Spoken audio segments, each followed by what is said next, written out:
Senators Bridges, Cook, Coram, Court,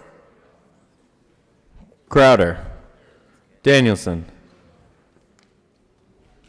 Donovan, Finberg, Fields, Foote, Gardner, Janal, Gonzalez, Hill,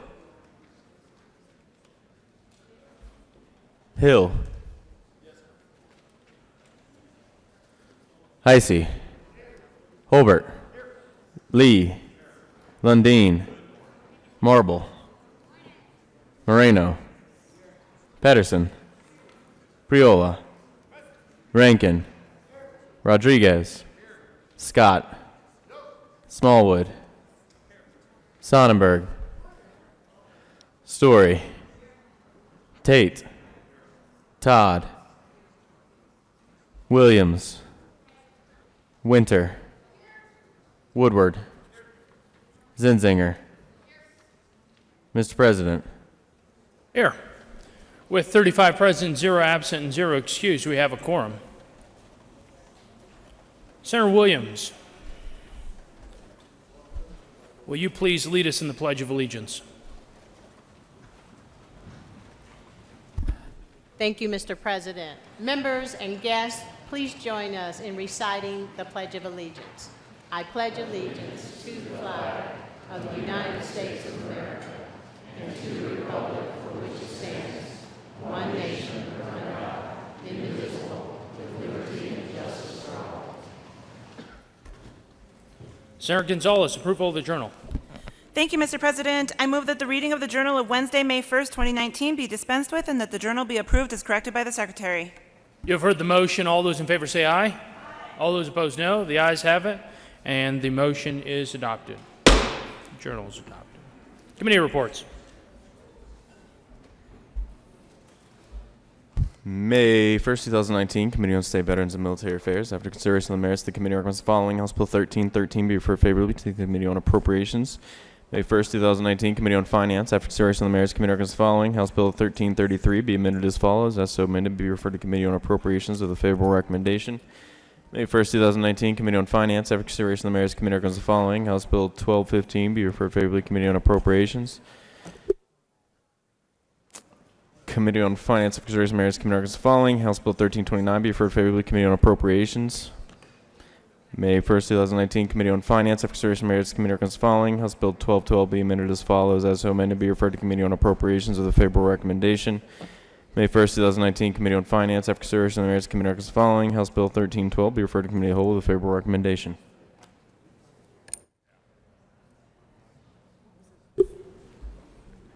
Senate Services.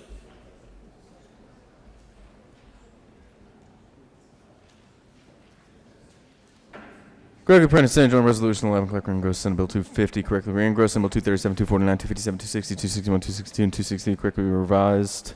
House Bill 1264, 1309, 1318, correctly re-revised. House Bill 1002, 1085, 1230, 1234, 1240, 1261, 1272, 1302, 1308, 1316, 1319, and 1326, correctly enrolled. Senate Bill 66, 85, 145, 158, 198, 222, 223, 227, 241, 251, 252, 253, and 255.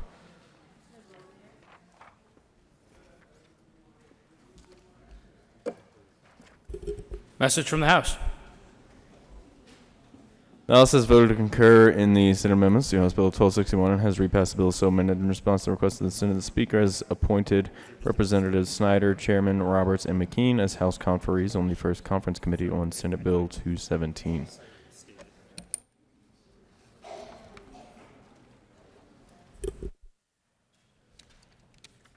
Message from the House.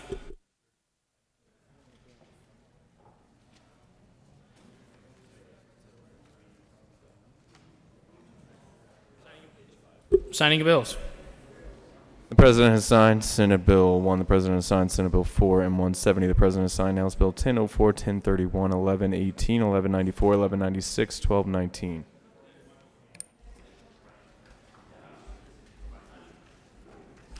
Mr. Majority Leader. Thank you, Mr. President. I move the Senate proceed out of order to take up general orders of bills, second reading of bills, consent. You have heard the motion. All those in favor say aye. All those opposed, no. The ayes have it, and the Senate will proceed out of order for the consideration of General Order Second Reading of Bills Consent Calendar.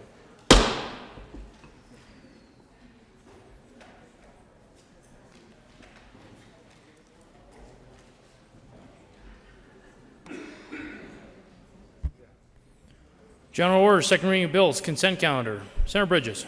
Thank you, Mr. President. I move the Senate resolve itself to the Committee of the Whole for consideration of General Orders, second reading of bills, consent calendar. You have heard the motion. All those in favor say aye. All those opposed, no. The ayes have it. The motion is adopted, and the Senate will resolve itself in the Committee of the Whole for consideration of General Order Second Reading of Bills Consent Calendar. And Senator Bridges will take the chair. She wanted me to give it to you for some reason.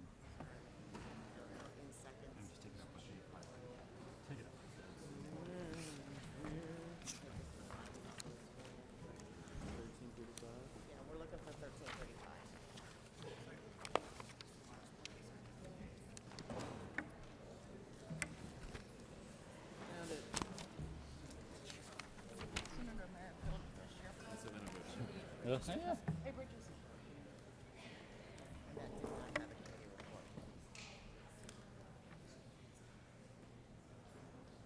Yeah. No report for 35.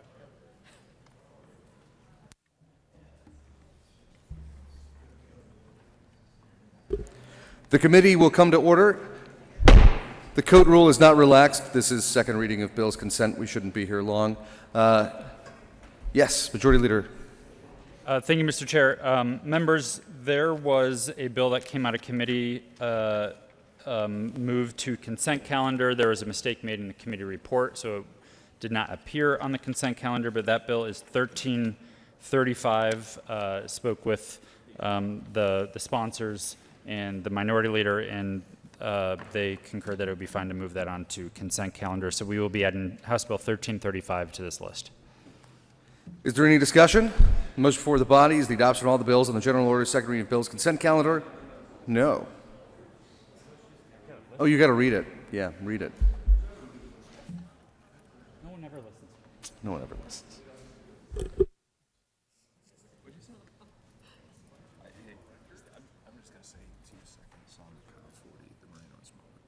Okay, cool. Yeah. Mr. Carpenter, please read the bills on the consent calendar. House Bill 1142 by Representative Ransom, Senior Senators Moreno and Smallwood, concerning creating an option for parents who seek to voluntarily delegate certain parental responsibilities to a safe family for a limited period of time without relinquishing legal custody of their child and in connection therewith making an appropriation. House Bill 1287 by Representatives Garmos and Senators Pedersen and Priola, concerning methods to increase access to treatment for behavioral health disorders and in connection therewith making an appropriation. House Bill 1331 by Representatives Hanson and Ransom and Senator Rankin, concerning removing the limit on the departments with which the evidence-based practices implementation for capacity resource center can collaborate. House Bill 1332 by Representative Hanson and Senator Zinzinger, concerning the use of money in the Colorado Telephone Users with Disabilities Fund to provide talking book library services for certain persons with disabilities in connection with making an appropriation. House Bill 1335 by Representative Gonzalez Gutierrez and Bockenfeld and Senators Lee and Cook, concerning expungement of juvenile records and in connection therewith making and clarifying changes to the expungement process procedure and clarifying that juvenile record expungement applies to municipal courts.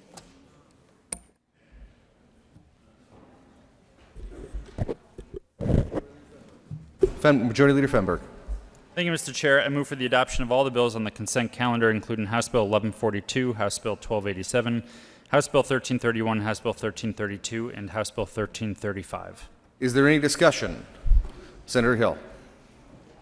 Thank you, Mr. Chair. Colleagues, House Bill 1142, a bipartisan bill. I know you've seen some of this. I know we've spoken about this. This was something my late friend Kyle Forty and his wife Hope worked so tirelessly for.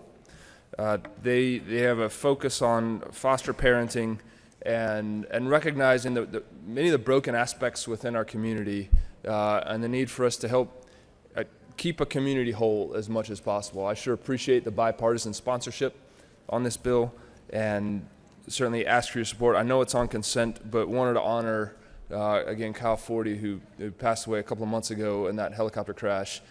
This is certainly one of the enduring legacies he will have as foster kids, as kids going forward for many, many decades will benefit because of Kyle's work and the sponsors' work through this bill. Thank you, Mr. Chair. The motion before the body is the adoption of all the bills in the general order, second reading of bills consent calendar. All those in favor say aye. Opposed, no. Ayes have it. All those bills are adopted. And I would like to say, Senator Merrifield is here in the back. The coat rule is relaxed for you for the moment. The tie rule, apparently, you relaxed yourself. Welcome to the chamber.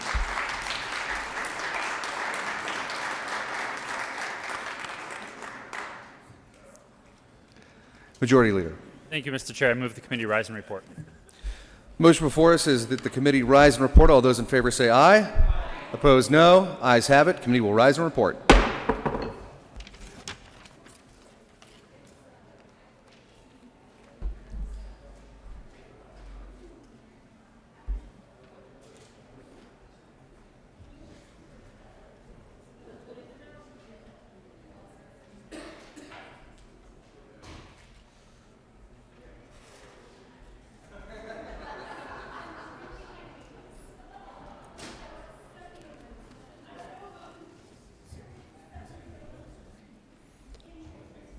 The Senate will come back to order. Senator Bridges. Thank you, Mr. President. The committee has met and had a number of bills under consideration. Will the clerk please read the report? Mr. President, your committee will begs lead reports that in consideration of the following test bills, being the second reading thereof, makes the following recommendation. Number 1, House Bill 1142, House Bill 1287, House Bill 1331, House Bill 1332, House Bill 1335, passed second reading order, revised, place counted for third reading, final passage. Senator Bridges. Thank you, Mr. President. I move the report. The motion is for the adoption of the committee of the whole report. Are there any no votes? With a vote of 35 ayes, 0 no, 0 absent, 0 excused, the committee of the whole report is adopted. House Bill 1142, House Bill 1287, House Bill 1331, House Bill 1332, House Bill 1335 passed on second reading, ordered, revised, and placed on the calendar for third reading, final passage. General order, second reading of bills. Mr. Majority Leader.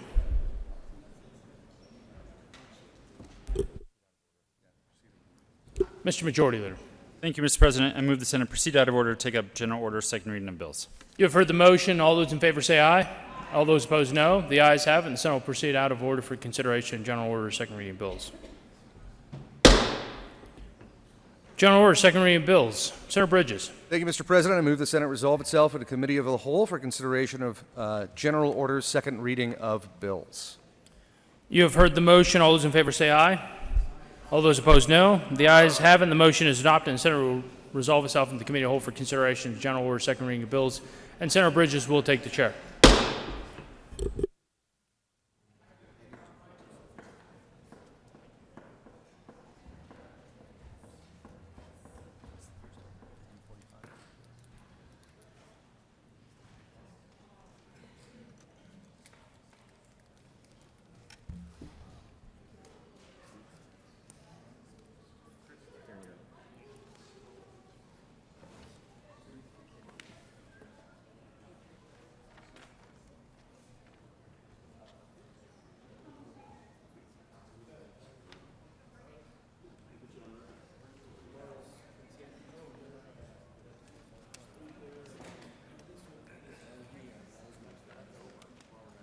Did you ask for double?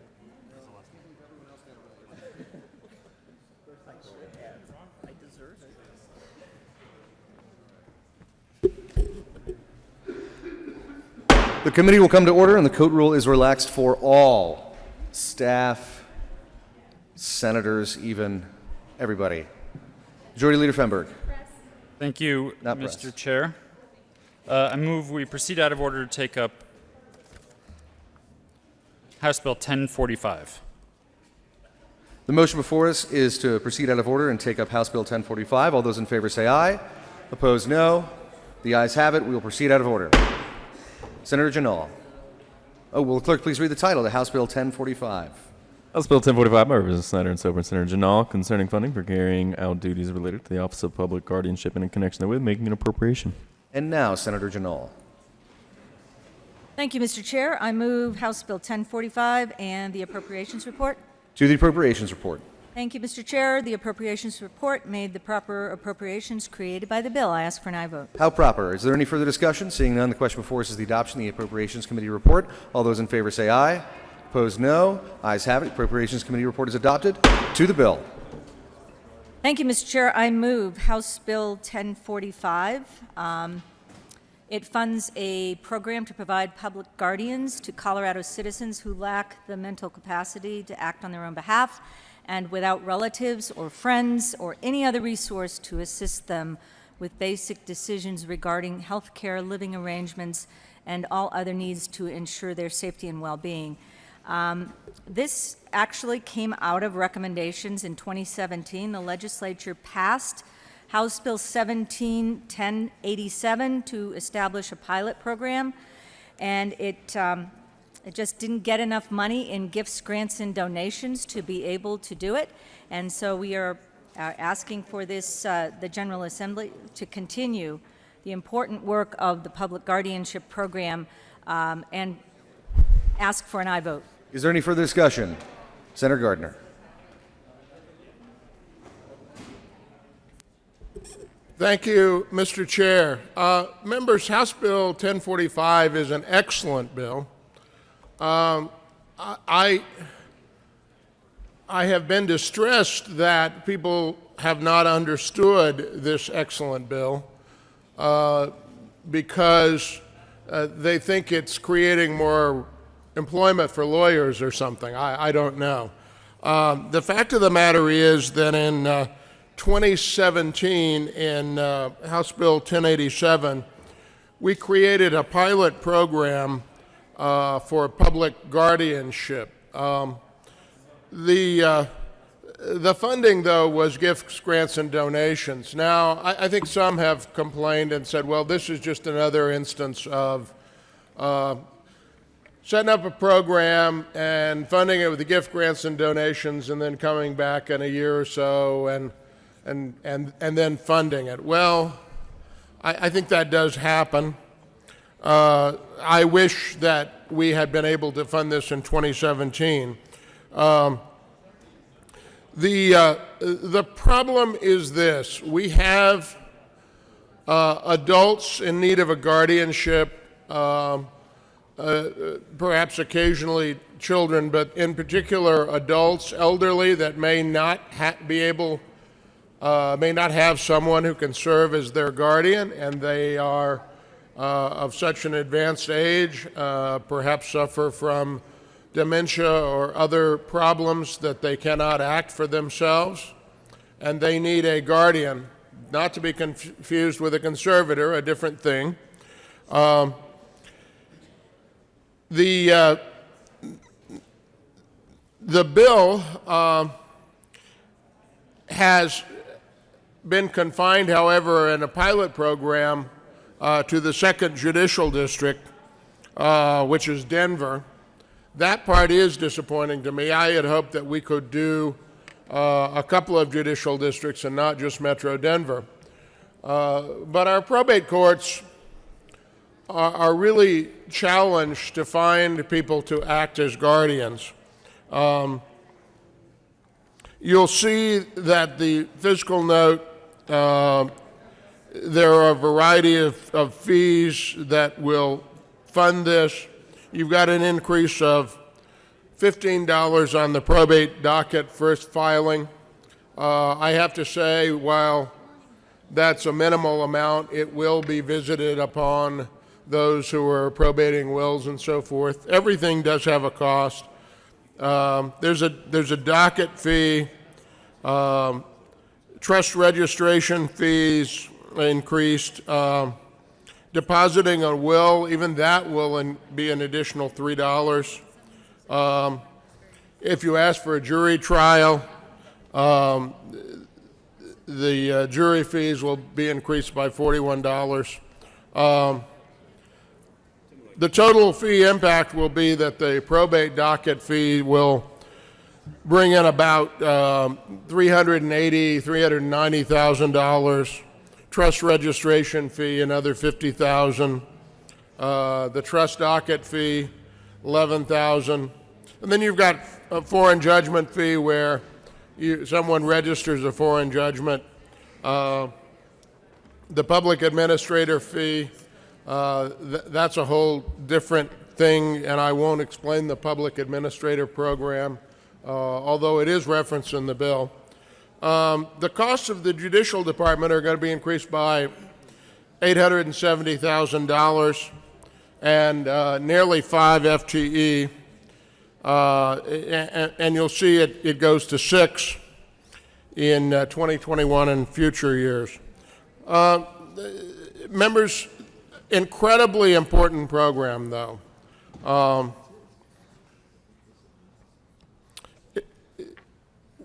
In my own county, a lot of our nonprofit organizations are serving in this capacity. Sometimes it is for people with intellectual and developmental disabilities, again, or someone who's elderly and has competency issues, and there is no one to serve as their guardian. We have operated around Colorado for many years with this model of volunteer attorneys, nonprofits acting in this position or having staff members act in this position, but our growing population of adults with intellectual and developmental disabilities and our adults, elderly who don't have a family member nearby to serve as a guardian has necessitated that we go down this road. And my hope is that the pilot program will demonstrate that it is possible to do, that we will begin to achieve some efficiencies, that it will be a program that fills a pretty substantial need, and that there will be attorneys that are able to perform these functions. There will be, now you don't have to be an attorney to be a guardian. Some districts require that an attorney represent the nonprofits. That's been a problem in El Paso County that I've tried to deal with. This is going to solve a lot of those issues around the state if the pilot program is successful here in the 2nd Judicial District. Now, some of you may have received an email about this bill from someone complaining about the probate court in the 2nd Judicial District. That's an issue separate and apart from this, and as to whether or not we need an Office of Public Guardianship. We desperately need the Office of Public Guardianship. So with respect to that person who's emailed all the members of Judiciary and perhaps others, that's a problem that needs to be addressed separately. And so, as I say, an excellent bill and one that I would ask for your aye vote. Thank you, Senator Gardner. Senator Lundeen.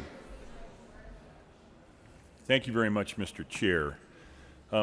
This bill is one of those perfect examples of where we do that which we consistently do. We show up with an idea and we say, hey, I've got an idea. You know, let's study. And that's phase 1, is we study and we create the law necessary to do a study. And then we come back from the study and we say, you know what we really ought to do?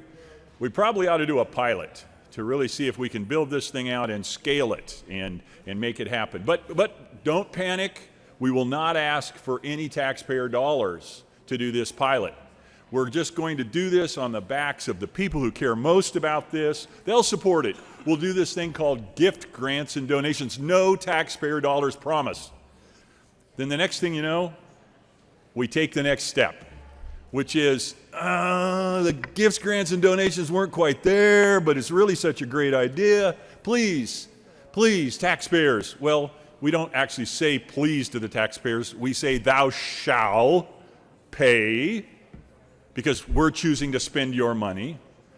And that's where we take this transition, and that's what this bill does. It takes that next step that says it was a great idea. We said we'd do it with means from outside the requirement of requiring taxpayers to fund it. And then the next thing you know, we are requiring taxpayer funding. But the story doesn't stop there.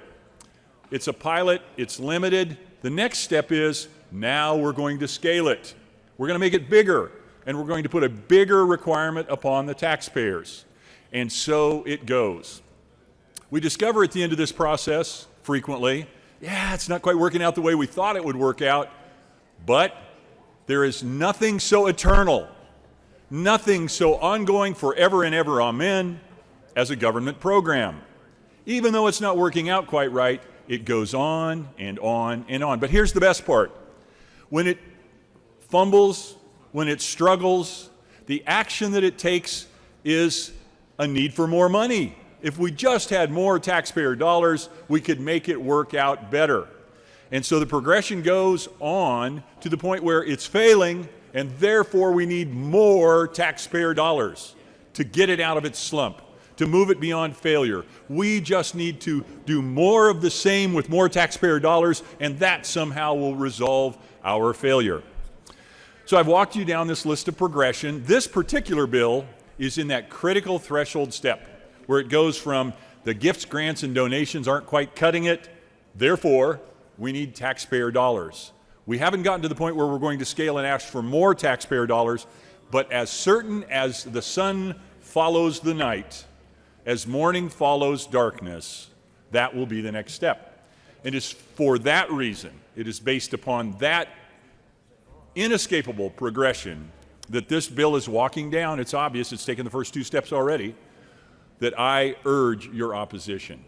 There are small merits in the bill, but they are not adequate to the cost of the expansion and the likelihood of the requirement for more and more and more taxpayer dollars. I urge your opposition to House Bill 1045, 1045. Thank you, Mr. Chair. Thank you. Senator Sonnenberg. Well, thank you, Mr. Chair. And before I make a conclusive decision, I need a couple of questions answered, if I could, from the sponsors. I'm looking back at House Bill 17-1087, which was the original bill that asked for gifts, grants, and donations. And that bill had a fiscal note adding 10 FTEs and $1.6+ million. And I look at this current fiscal note that is 4.8 FTEs and about 450,000 or 876,000 in expenditures. Can someone help me make 2 + 2 add up here to 4, and how come these are different? Senator Janal. Thank you, Mr. Chair, and to the good senator from Colorado. Wait a minute. Senator from Sonnenberg's district. Yeah. The senator from Sterling. rural Colorado. Thank you. Eastern Plains. I can give you a little bit of foresight on, or hindsight on that one. The $1.7 million for gifts, grants, and donations was for however many people you had for FTEs. And for gifts, grants, and donations in the last 2 years, they had $2,000 that was donated in gifts, grants, and donations. And that was mainly from the Colorado Bar Association and other folks' private fundings. So $2,000 really doesn't cut it. And another good senator that was just up here said that we're making it bigger. Well, we're not making it bigger, because actually, a good senator from rural Colorado, we included a small county or judicial district that might have been yours in the original 2017 bill. However, we had to scale it back to one judicial district, the one that would give us the most information right now, and that is the Denver district, whichever one that is, the second judicial district. And therefore, you're getting 4.8 FTEs that result in the $876,000 price tag that you see now. And I hope that explains it. The senator from Sterling. Thank you, Mr. Chair. Well, and I see that. I see that this is now solely for Judicial District 2. We are taking out, well, I guess the question is, are we indeed taking out the 7th and the 16th, or can we still use gifts, grants, and donations for the 7th and the 16th? And then my next question is, if this was so needed, and our judicial system thought that this was so needed that they thought they could fund it by gifts and grants and donations, why then did we only end up with $2,000 in donations? Thank you.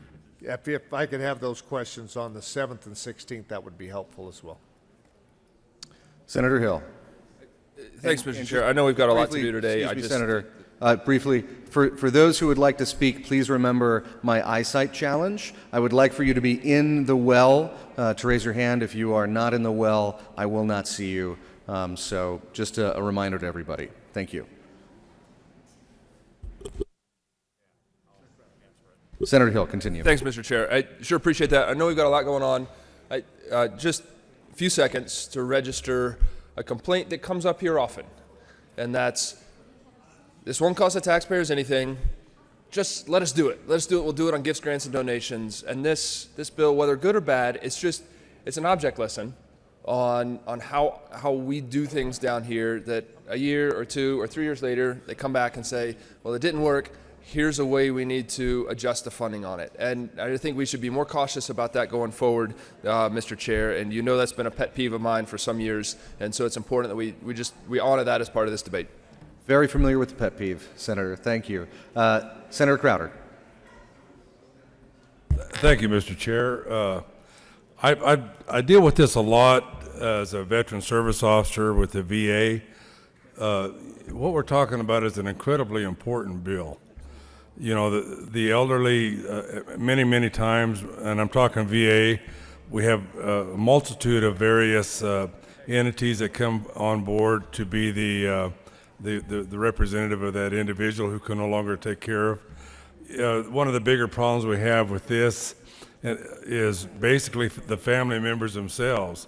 If there's an individual who's pretty well off, you know, the family wants to jump on board.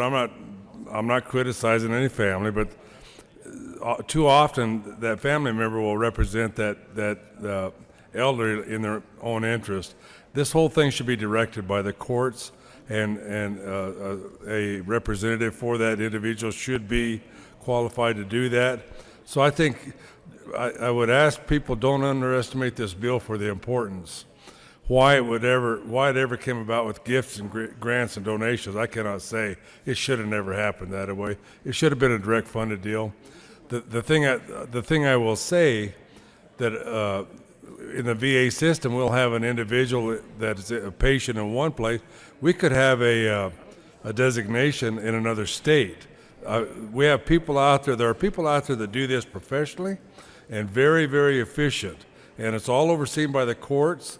And this is a good program, and I will be honest, I was surprised it was not already in place. So I would urge everybody to look at this hard, because I will be supporting this, and it is for the elderly and their well-being. Thank you. The motion before us is the adoption of House Bill 1045. All those in favor say aye. Opposed, no. The ayes have it. That bill is adopted. Majority Leader.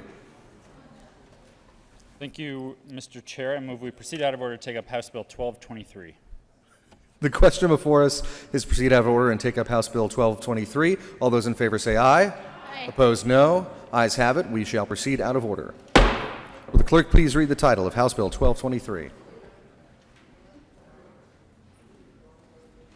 House Bill 1223 by Representatives Michelson, Janine Larson, Senator Winter. Concerning application assistance for a person seeking federal disability benefits and in connection therewith making an appropriation. Senator Winter. Thank you, Mr. Chair. I move for the passage of House Bill 1223. Question before us is the passage of House Bill 1223. All those in favor say aye. Opposed, no. The ayes have it. That bill is adopted. Mr. Majority Leader. Thank you, Mr. Chair. I move we proceed out of order to take up House Bill 1320. The question before us is to proceed out of order and take up House Bill 1320. All those in favor say aye. Opposed, no. Ayes have it. We shall proceed out of order. Will the clerk please read the title of House Bill 1320? House Bill 1320 by Representatives Kennedy and Lantina, Senator Winter, concerning requiring certain healthcare providers to be accountable to their communities. Senator Winter. Thank you. I move the passage of House Bill 1320. It reduces healthcare costs and provides transparency on community health plans. Is there any further discussion of House Bill 1320? Seeing none, the question before us is the adoption of House Bill 1320. All those in favor say aye. Opposed, no. Ayes have it. That bill is adopted. Mr. Majority Leader. Thank you, Mr. Chair. I move we proceed out of order to take up House Bill 1324. Question before us is to proceed out of order and take up House Bill 1324. All those in favor say aye. Opposed, no. Ayes have it. We shall proceed out of order. Will the clerk please read the title to House Bill 1324? House Bill 1324 by Representatives Cutter and Byrd, Senator Foote, concerning motions to dismiss certain civil actions involving constitutional rights. Senator Foote. Thank you, Mr. Chair. I move House Bill 1324. There is no committee report, and I ask for an aye vote. Question before us, Senator Hill. Thank you, Mr. Chair. Colleagues, and to the sponsor, can we get one brief explanation? We got a lot going on here. Just 2 or 3 sentences. What civil actions and constitutional rights are we dismissing? Is there any further discussion? The question before us is the adoption of House Bill 1324. All those in favor say aye. Opposed, no. Ayes have it. 1324 is adopted. Mr. Majority Leader.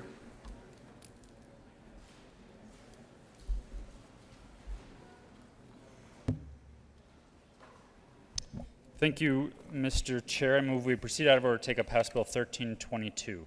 The question before us is to proceed out of order and take up House Bill 1322. All those in favor say aye. Opposed, no. Ayes have it. We shall take up 1322.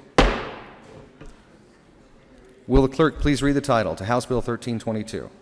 House Bill 1322 by Representative Roberts and Moe, Senators Moreno and Quorum, concerning the use of money from certain state funds to expand the supply of affordable housing statewide. Senator Moreno. Thank you, Mr. Chair. I move House Bill 1322. Question before us is the adoption of House Bill 13. Senator Tate.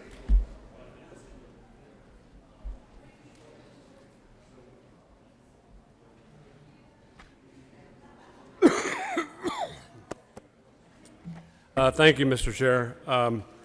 Members, this bill is about taking money from the Unclaimed Property Trust Fund and putting it into the Housing Development Grant Fund.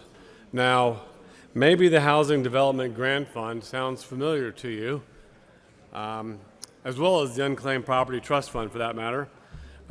Besides moving money out of the Unclaimed Property Trust Fund to this Housing Development Grant Fund, we're also using money out of the Unclaimed Property Trust Fund for transportation. So I think it's clear that, at least for this week, the Unclaimed Property Trust Fund is subject to a feeding frenzy.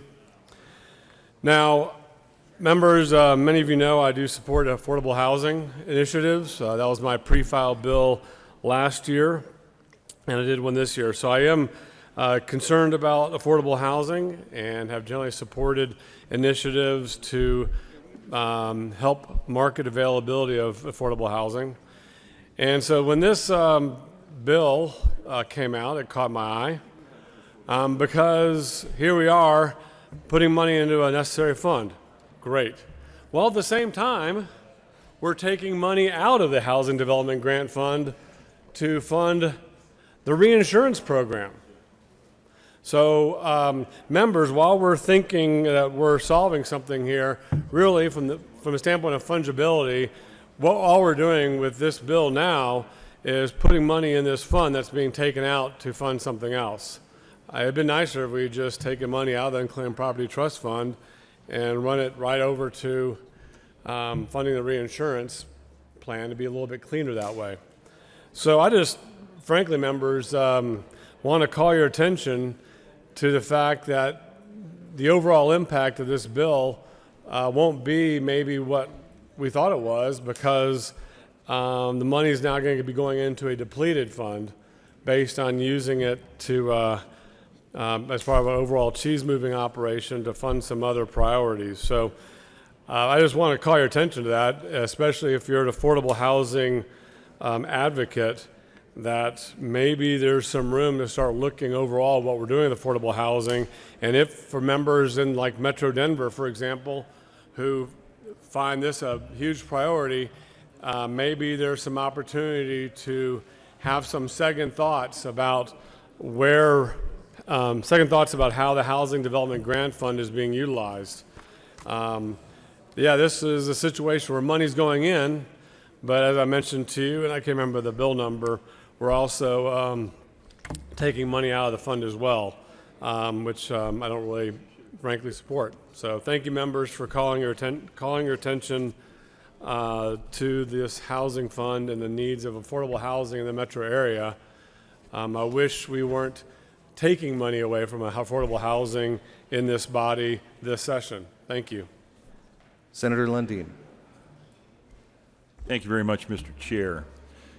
So I've got a couple concerns or challenges with this bill. The first is kind of fundamental, but that's not really the motivator on my no vote on this bill. But the fundamental question is, if we really care about affordable housing, we should be doing things to open up the marketplace to provide affordable housing instead of choking off elements that do provide that. The regulatory burden, the increased costs that we keep putting in front of those who would develop affordable housing is the primary impediment. When you have a broad marketplace that seeks to provide value and return benefit to those who would provide that value that is healthy, you get a virtuous cycle that provides more and more and more of that which you seek. We in government continue to do things to choke off the ability to do that. We had a Bill 1309 recently that said to those who would work in mobile home parks, who would develop out mobile home parks, we're going to make this business more difficult for you in very meaningful ways, and we're going to do it not to help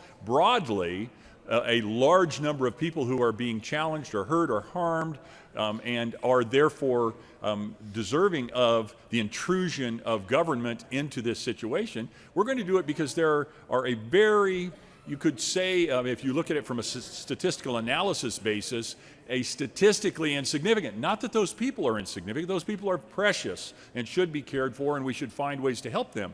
But in terms of the effect that we have on restraining, constraining, reducing the availability of that type of affordable housing by virtue of putting increased government regulation on it is damaging. So instead of closing off the opportunity for a broad marketplace to provide affordable housing, we should be providing openings and greater opportunities for that to happen.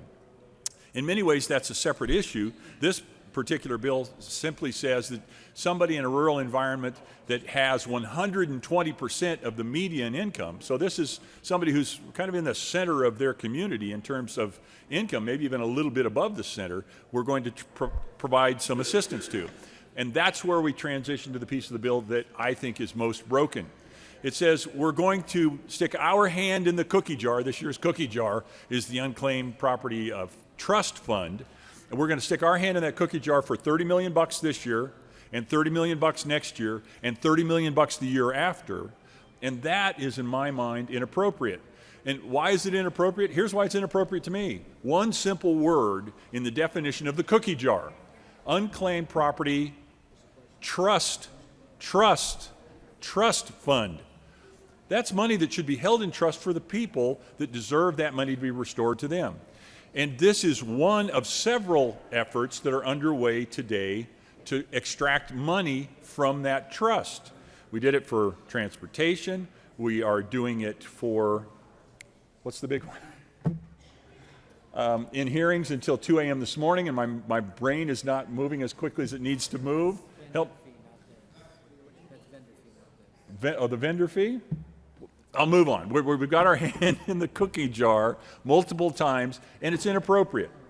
I would argue that if we're going to stick our hand in that cookie jar because it's a trust, we should at least be paying interest. We should be adding back. If we are putting money in the corpus of that body out, we should be getting a return for that money that we're putting out. That's not built into this. And so that is my primary driver on the no.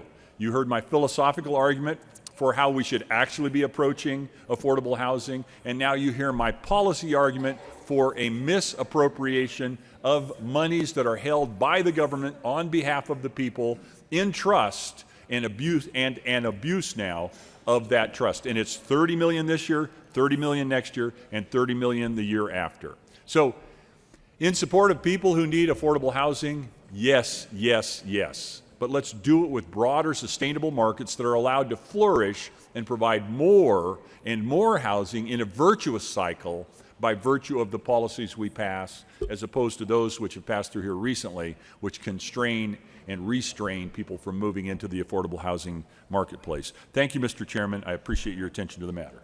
Senator Tate.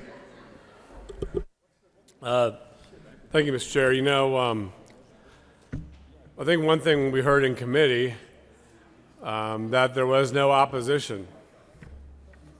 I think I heard that also in terms of the other bill that's taking money out of the Unclaimed Property Trust Fund over to transportation. No opposition. Well, of course there's no opposition. It's unclaimed property. People don't know it's there to oppose our taking it out of the fund. And what happens when we've taken too much out of the fund at that point? So,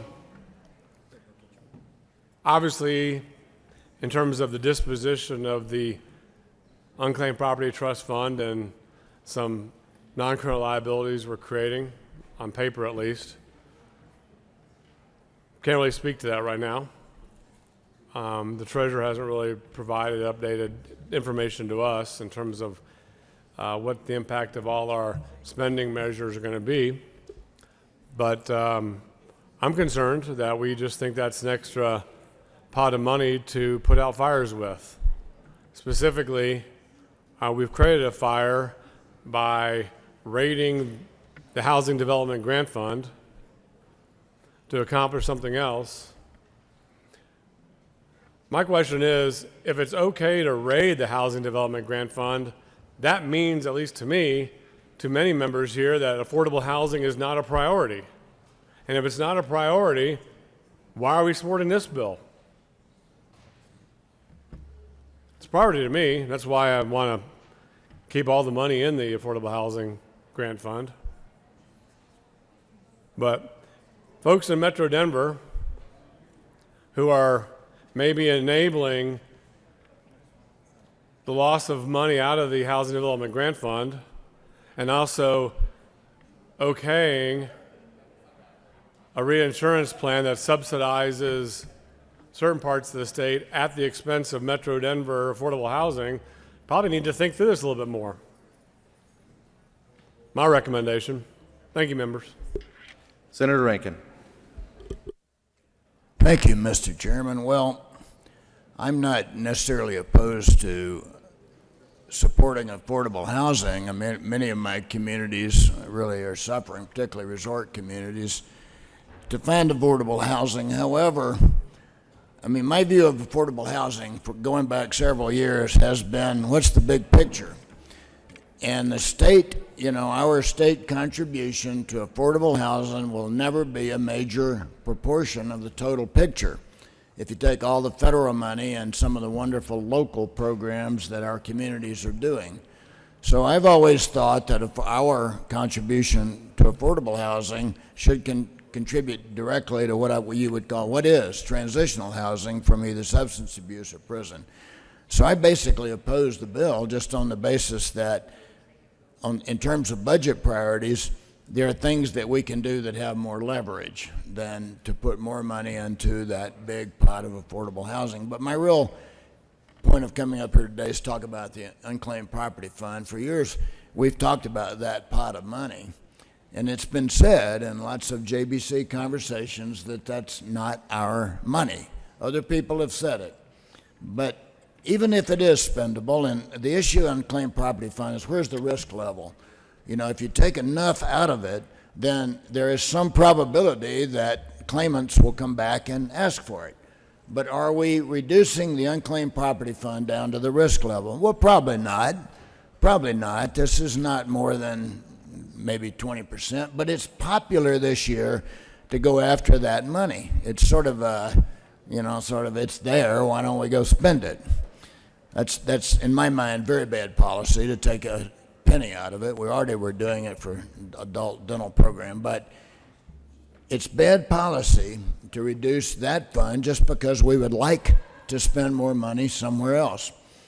So we've already taken $30 million out to contribute to transportation, one-time spending. Now we're talking about $30 million for 3 years. That's a lot of money to come out of a fund which is not, should not be available and treated like general fund money. So here's the problem, and I've said it from this podium before. I honestly believe that we will not be able to pay our bills within 2 years. And that's because we've had $1.5 billion improvement in budgets for the last 2 years that kind of went unnoticed. We just spent it, and we built up long-term obligations. So I'm going to come back here in a couple of years, and I'm going to tell you, I told you so, and since nobody's listening, you won't remember that I told you so. But if in 2 years we come back here and we say, okay, we got to reduce spending to higher education, we're going to increase the negative factor. Sure, we de-Bruce Tabor, but there's no money. So what difference does that make? That doesn't fix the gap that we thought it might when we started the year. So 2 years when we come back here, we're going to be scrapping every penny we can get. We've got good reserves. We've done a good job of building those up, but they're not enough. They're not enough. Even with flat revenue, a slight recession, only a slight recession, that's not enough money. The unclaimed property fund might be something that we would consider in those circumstances. But my view is that's the only time we should ever touch the unclaimed property fund money. So, 2 points. We shouldn't do it. It's there. We might need it in the future. Shouldn't be spending it anyway. Secondly, putting more money in the bottomless pit of affordable housing is not going to move the needle. It's just not. It's going to take a lot of local programs. It's going to take, and that's really where the leverage is, local public housing and affordable housing policy. We're not going to make a lot of difference with this money, and it's the wrong money to be spending. Thank you. Senator Smallwood. Thank you, Mr. Chair. Just, we have a lot of bills going quickly. Want to remind everybody that this is not the affordable housing bill that we're trying to rob then later for reinsurance. This is a different bill. So my concern with this bill is not that we're about to rob money from affordable housing. It's that, again, I think you've heard from colleagues, we're opening up something that's pretty dangerous, I think, when we're tapping into the unclaimed property fund.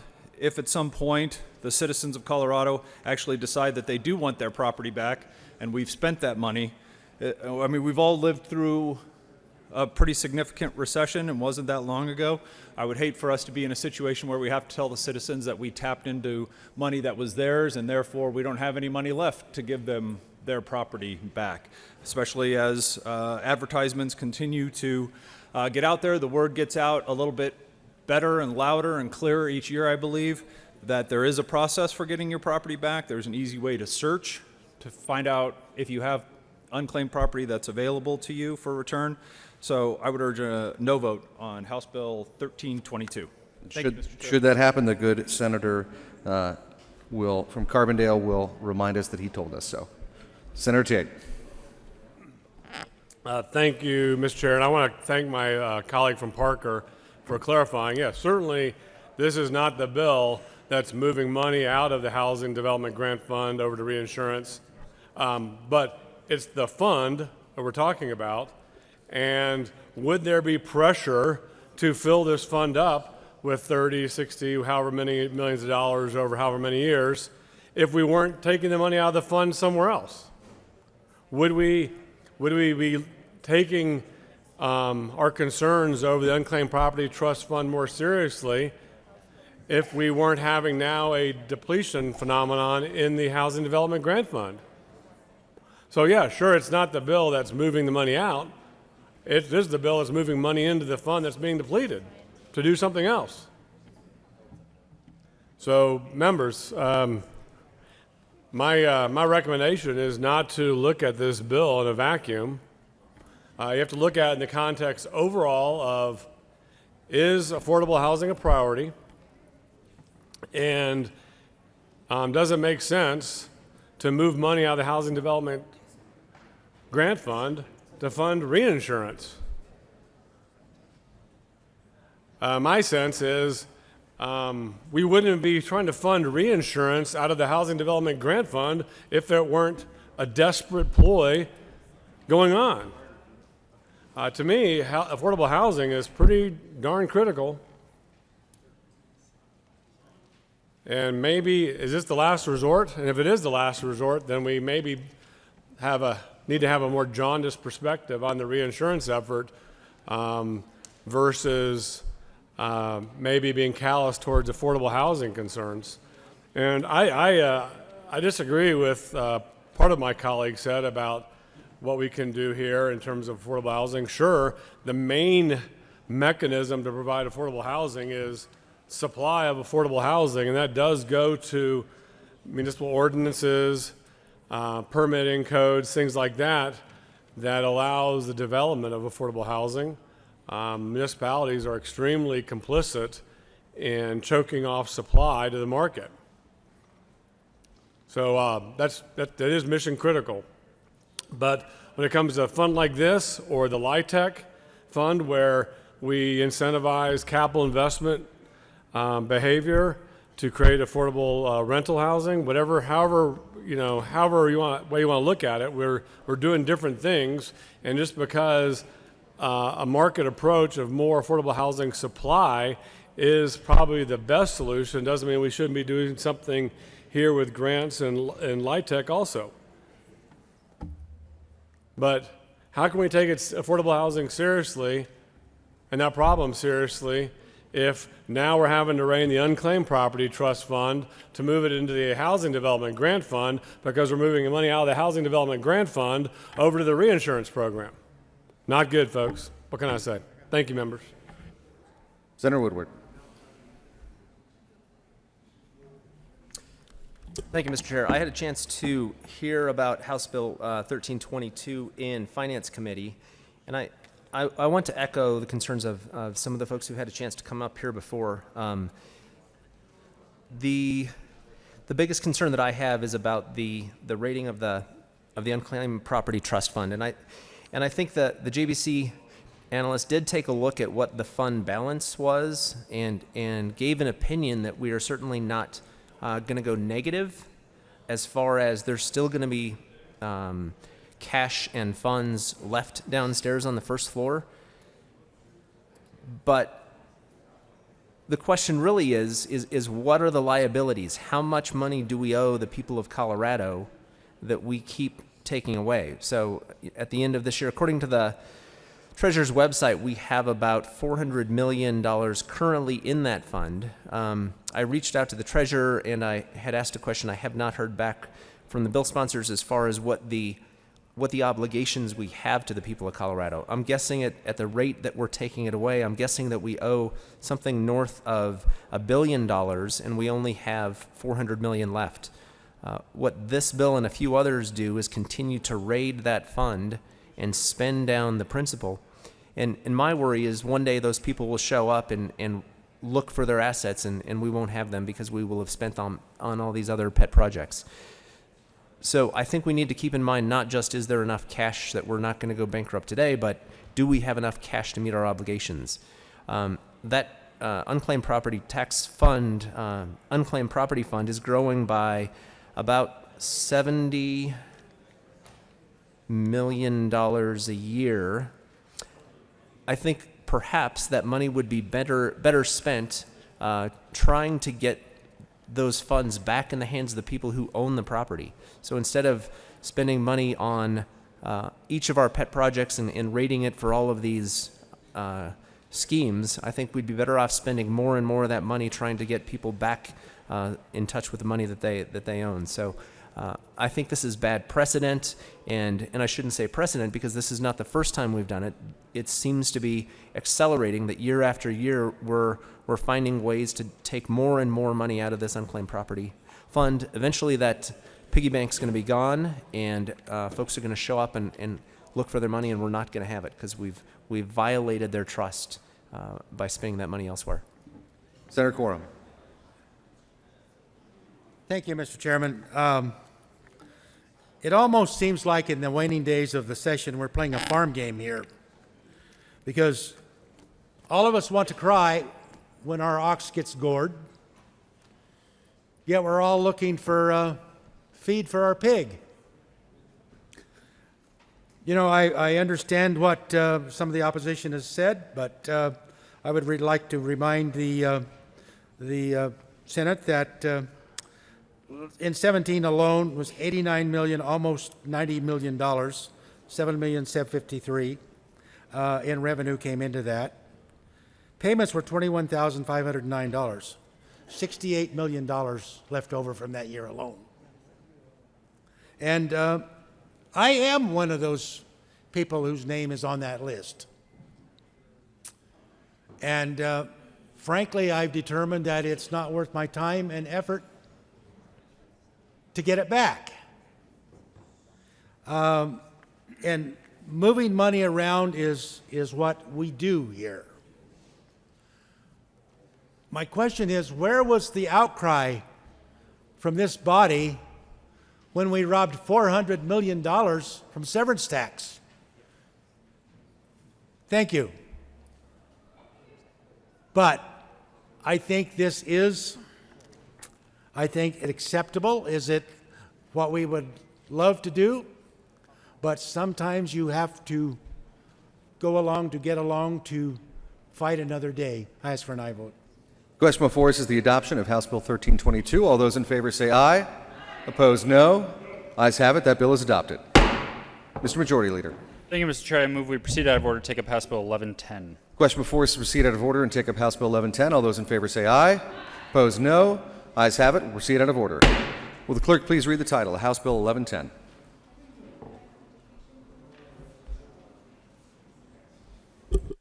House Bill 1110 by Representatives Cutter and Senator Pedersen concerning implementing media literacy in elementary and secondary education in connection with making an appropriation. Senator Pedersen. Thank you, Mr. Chair. I move House Bill 1110 and the Education Committee report. To the committee report. We had to make sure that we were really supporting the committee members with the third party, but making sure that they weren't the ones making the decisions, and I ask for your support. Any further discussion of the Education Committee report? Seeing none, the question before us is the adoption of the report. All those in favor say aye. Opposed, no. Ayes have it. The committee report is adopted.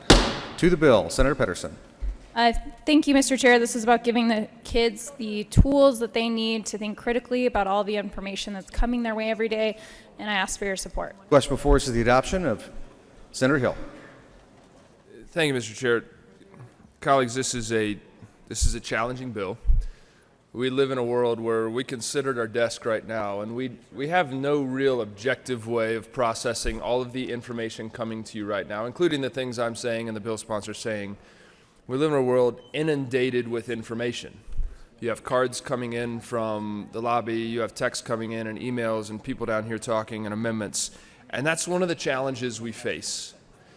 And this bill is the equivalent in our schools of having staff come in when we're having new member orientation and saying, let me teach you how to objectively analyze all the information you're going to be getting over your course of time in the Senate. The reality is that there isn't. This is subjective. It depends upon character. You can ask certain questions. You can ask lobbyists, what does the other side say? What are the arguments against this bill? You can go through that. But the reality is there's nothing objective to be teaching about that. But even if there was, we still have to say that in limited time, on a limited school day, this is more important than reading, than writing, than math, than physical education. colleagues, we are failing in the world in terms of teaching basic skills. And now we're using stuff like this to make a political statement, a statement that needs to be made, I'll argue, in a world where it's brutal and we all know it, and you get so much horrible information from the media. But to try to take something so subjective and so unruly and say we're going to give time to that takes away from time on reading, writing, arithmetic, I just think is misguided. And I think it highlights much of what's wrong with our current education system. We're not focusing on the basics, and we are focusing on stuff like this that, truth be told, we couldn't even do for ourselves if we tried. Now, I respectfully ask for a no vote. Senator Lundin. Thank you very much, Mr. Chairman. So I interact with this bill in a couple meaningful ways. Obviously I do a lot of stuff in the education policy space, and so I care about those sorts of things. And there's the question of whether we need to create a standard for this, how we should approach this. But I also interact with this as a recovering member of the media. My first job out of college was as a reporter, and the world has changed. The reality is, as a cub reporter, I would interact with my assignment editor. We'd define a story that I was going to pursue. I would pursue the story. I would come back. The assignment editor and I would work through and question the validity of what we're doing. Do we have enough sources to say that this is, in fact, an accurate representation of what's happening? We'd then work with a producer. The producer would assist in that same dialogue. We had a managing editor who would say frequently to me, "Can you imagine this? Get it right, Lundin. Go back and get us another source on this one." And at the end of that process, there were multiple people checking to make sure the story that was being brought to be put on radio or be put on television later that day was a valid story that was not the truth, as we hear so often represented by the current media, the bona fide fourth estate, the folks who carry around cards that say press, but something that was accurate. And I would point out to everybody, Samuel Pulitzer, the Pulitzer Prize, his mandate for his reporters wasn't truth, go find the truth. His mandate was accuracy, accuracy, accuracy. And so we would walk as members of the media through this process of getting to an accurate story of what was happening. Now, in today's environment, some people think that if it's on the internet, it's the truth, and nothing could be further from the truth. And understanding that is a fact of life. It's something that we need to, in fact, be aware of. However, and that's, I think, generally what the bill sponsor is trying to get at, largely with this. However, I don't think creating the standard, creating the commission, creating this process that's outlined in the bill is the way to do it. I think it's something that all of our education professionals, all of our language arts instructors, all of our literature instructors, the people that are interacting with our students, they need to be attentive to and aware of the reality of what's going on out there, and they should already automatically be working through those sorts of things. I think this becomes, in some ways, sadly, a distraction to what needs to happen as opposed to something that will drive the conversation forward. So it's not because I disagree with the intent of what the bill is about, but I think the process of trying to do this through yet one more mandate put upon education, one more mandate to create a council that will have meetings, that will require more meetings, that will require, and you kind of get the sense of where I'm going with that. It just creates more administrative interaction to get at something that should be naturally the obvious responsibility of any professional educator, specifically those who are working in the language arts or the literature or the history or the political science elements of our public education system. So I urge your opposition, not because it's a bad idea or a bad bill, but I urge your opposition because it's superfluous to the process. Thank you for your attention, Mr. Chair. Question before us is the adoption of House Bill 1110. All those in favor say aye. Opposed, no. Ayes have it. 1110 is adopted. Mr. Majority Leader. Thank you, Mr. Chair. I move we proceed out of order to take up House Bill 1328. Question before us is to proceed out of order and take up House Bill 1328. All those in favor say aye. Opposed, no. Ayes have it. We shall proceed out of order. Will the clerk please read the title of House Bill 1328? House Bill 1328 by Representative Harrington, Senator Rodriguez, concerning bed bugs in residential premises in connection therewith, establishing duties for landlords and tenants and addressing the presence of bed bugs. Okay. Senator Fields. Yes, I move House Bill 1328 with a favorable recommendation. Would you please move the State Veterans and Military Affairs Committee report as well? Yes, I will. In the State Veterans and Military Affairs, we made some recommendations to the bill based on amendments, and I urge an aye vote. Would you please say I move? I move. The question before us is the adoption of the State Military and Veterans Affairs Committee report. All those in favor say aye. Aye. Opposed, no. Ayes have it. The committee report is adopted. To the bill, is there any discussion? Seeing Senator Gardner. Thank you, Mr. Chair. So I hope I've got this right that we're on House Bill 1328. That's correct, sir. Nighty night. Sleep tight. Don't let the bed bugs bite, said my grandmother to me as a child. I don't know that all of us are young enough to have been told that when we were children. I see that the senator from Montrose is among those. Members, this is not a new problem, but a problem made new again. And it is an important one. I became aware of this problem about 6 or 8 years ago, when I began to see on social media where some of the best hotels in the world would have instances of bed bugs. So whether you paid $400 a night for a room or $99 a night for a room, you might end up sleeping in a bed infested with bed bugs. So be careful. This bill does not deal with those hotels. It deals with residential premises and establishing duties for landlords and tenants. Now, my grandmother could not have imagined, I think, that there would be such a thing as the bill has some definitions, and there's something called a bed bug detection team. Now, the bed bug detection team means a scent detection canine team. So I've wondered, we have so many canines in the Capitol these days, I'm wondering if any of them are here to check for bed bugs on your couches and so forth. But I am concerned about the bill. It's important that we deal with this public health problem, but it imposes pretty extraordinary responsibilities upon a landlord and a tenant.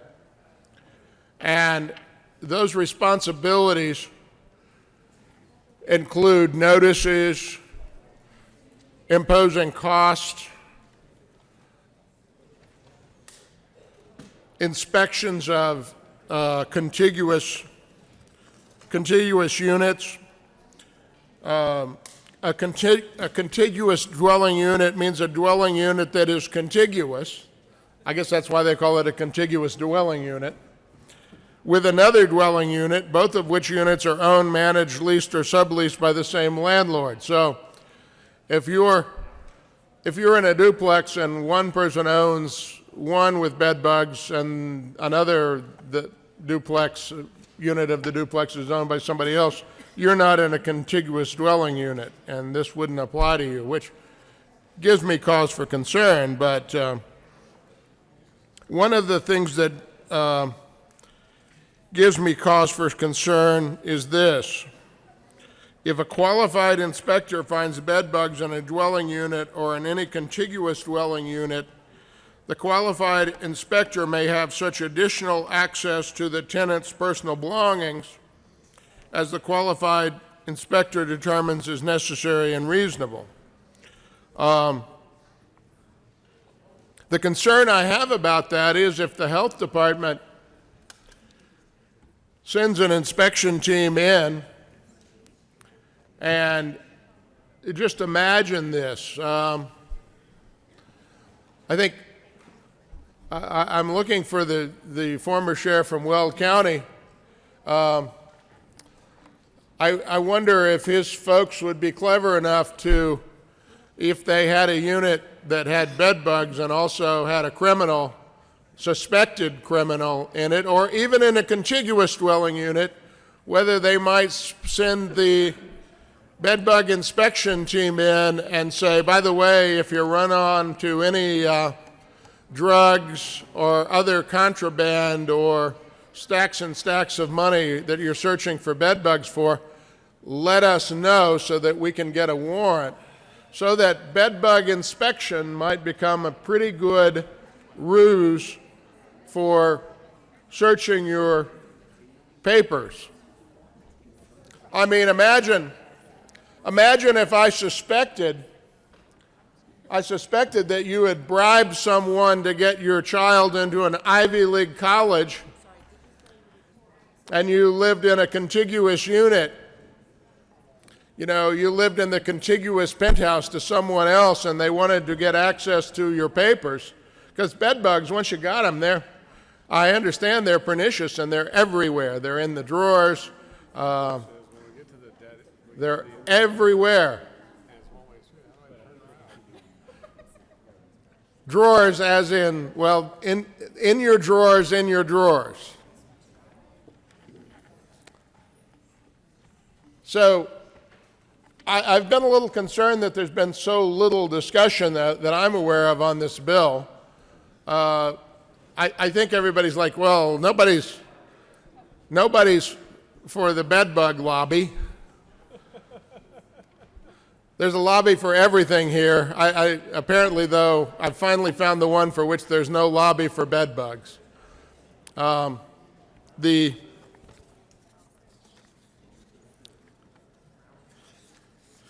The common bed bug, or Cymex lexularius, does not have a lobby here. So they're so disliked and despised that no one wants to discuss this. They just want to vote for the bill and move it along. So that's good, but this bill is far-reaching.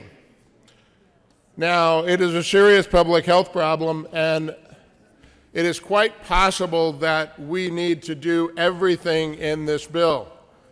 But if you look at it, it provides really heavy-handed authority to the inspection team, the health department, the landlord, potential liabilities on the tenant, but on the landlord as well. In fact, as a simple country lawyer, I look at it and I see a lot of opportunity for bed bug litigation as to who's responsible for those bed bugs and who has to pay for the bed bug inspection team. And is that canine actually certified and properly certified to go search for those bed bugs, or is it just any old dog? Because apparently any old dog won't do. You have to have a bed bug certified dog. And that's particularly important.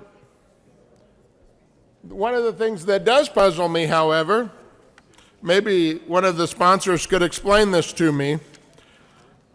I got to the back of the re-engrossed bill, and I was expecting to see a safety clause because bed bugs was really serious, but it's subject to the petition. The one time that we could keep a straight face and put a safety clause on a bill for public health reasons, and it's subject to the petition clause. I regret that former Representative Douglas Bruce is not here so that I could say to him, this time, Douglas, we really did need a safety clause. I ask for an aye vote, but I do ask for a very serious aye vote because what we are doing is, on the one hand, incredibly important and necessary for public health, and at the same time provides very far-reaching, very intrusive remedies for health departments and landlords with potential liability for tenants and certainly administrative cost and liability for landlords as well. However, I encourage an aye vote.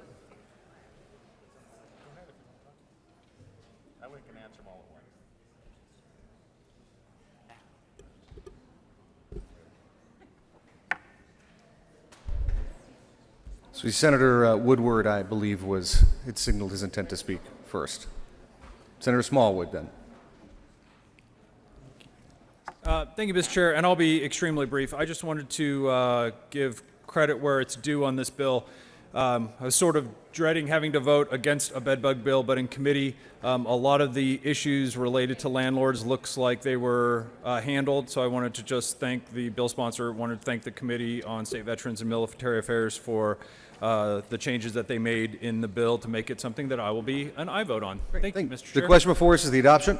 Senator Rodriguez. Thank you, Mr. Chair. Just some clarification. Just wanted to thank my colleague from El Paso County making this into a jobs bill, bedbugs rights bill. I appreciate this thing. There was plenty of stakeholdering done on this bill since December.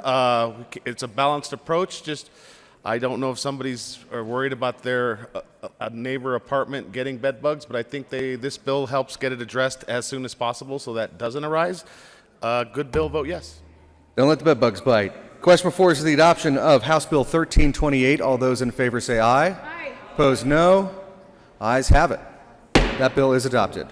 Mr. Majority Leader. Thank you, Mr. Chair. I move to lay over the balance of the general order second reading of bills calendar until later today. Question before us is to lay over the rest of the second reading calendar. All those in favor say aye. Aye. Opposed, no. Ayes have it. The calendar will be laid over until later today. Mr. Majority Leader. Thank you, Mr. Chair. I move the committee rise and report. Question before us is for the committee to rise and report. All those in favor say aye. Opposed, no. Ayes have it. The committee will rise and report.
I just steal whatever script is nearby.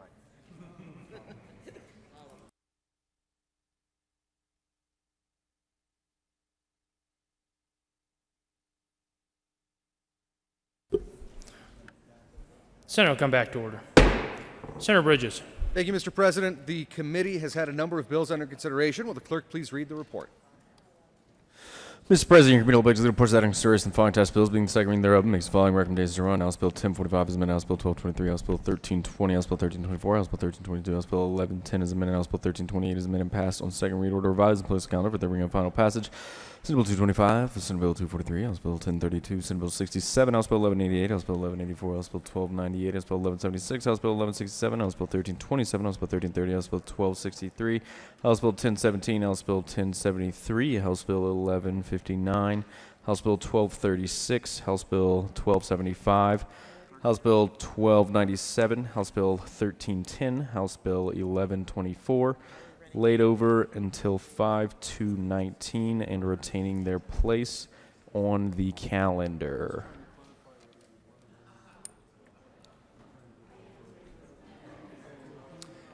Senator Bridges. Thank you, Mr. President. I move the report. The motion is the adoption.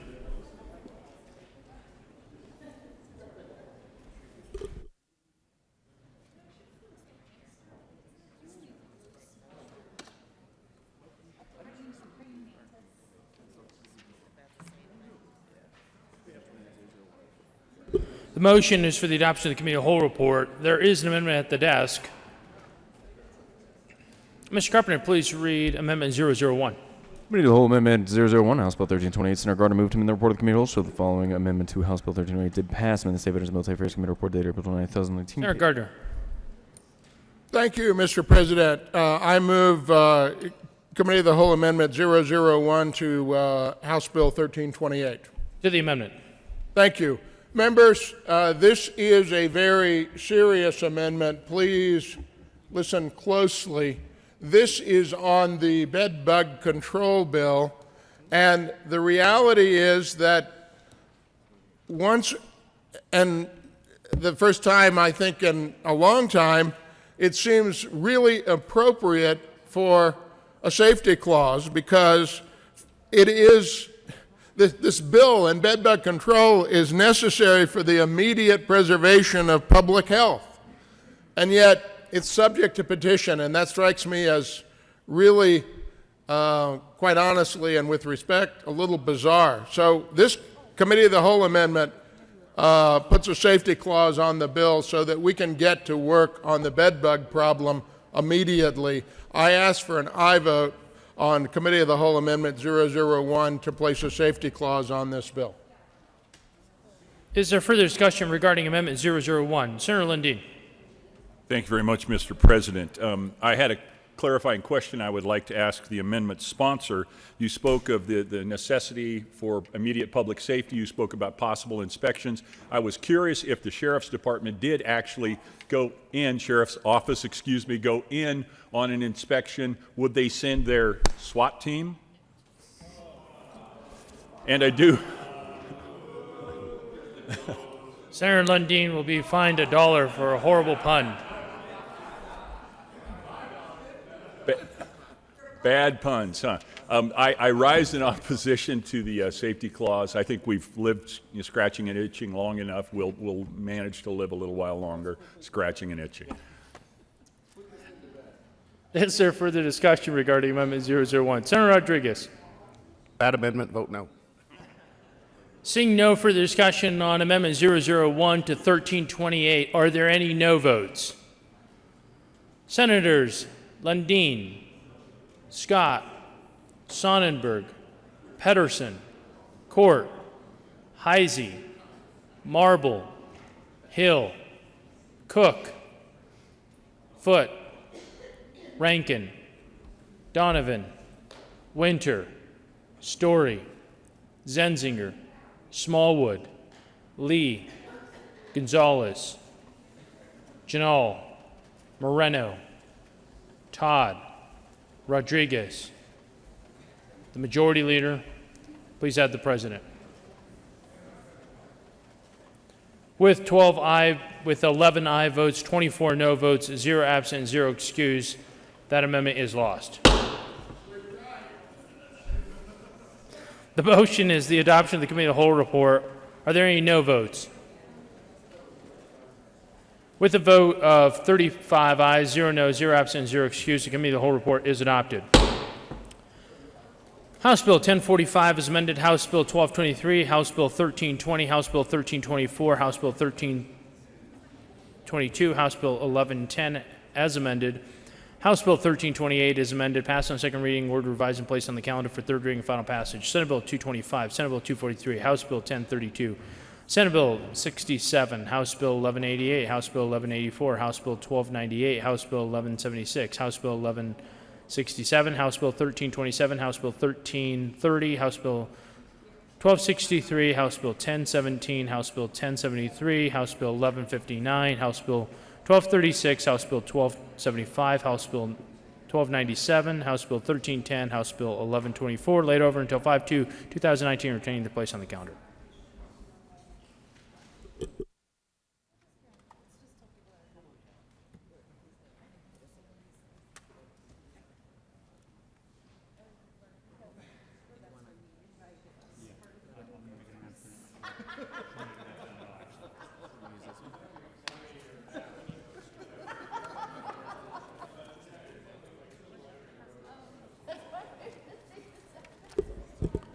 Mr. Majority Leader.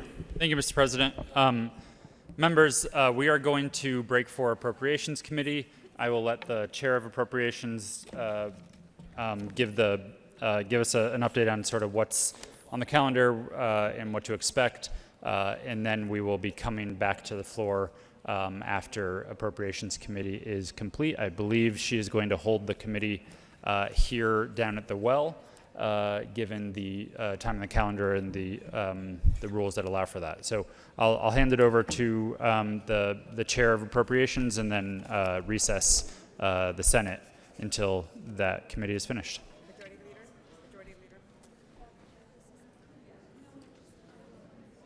Senator Zenzinger.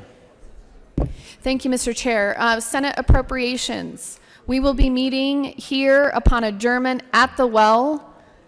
We need about 10 minutes for staff to set up, so we will meet as soon as they are available. You have your packets. We will be listening to House Bill 1212, House Bill 1215, House Bill 1313, House Bill 1329, and House Bill 1333. Thank you.